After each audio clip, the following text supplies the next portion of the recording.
உங்கள் தந்தி ஒன் தொலைக்காட்சியில் கருடா தினமும் காலை 6 மணிக்கு காண தவறாதீர்கள்.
தமிழகத்தின் 35 மாவட்டங்களில் மழை நீடிக்கும் என வானிலை ஆய்வு மையம் தகவல் ஒன்றை வெளியிட்டிருக்கிறது.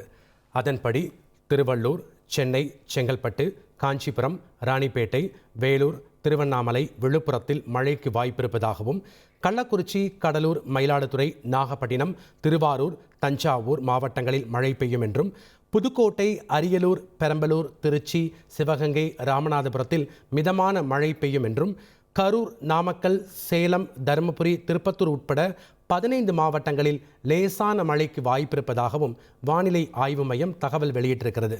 தற்போது வரை நாகை மாவட்டம் கோடியக்கரையில் அதிகபட்சமாக 18 சென்டிமீட்டர் மழை பதிவாகி இருப்பதாகவும், தலைஞாயிறு பகுதியில் 15 சென்டிமீட்டர், வேளாங்கண்ணியில் 13 சென்டிமீட்டர் மழை பதிவாகி இருப்பதாகவும், செங்கல்பட்டு மாவட்டம் மதுராந்தகத்தில் 12 சென்டிமீட்டர் மழை பதிவாகி இருப்பதாகவும் வானிலை ஆய்வு மையம் தகவலை வெளியிட்டிருக்கிறது.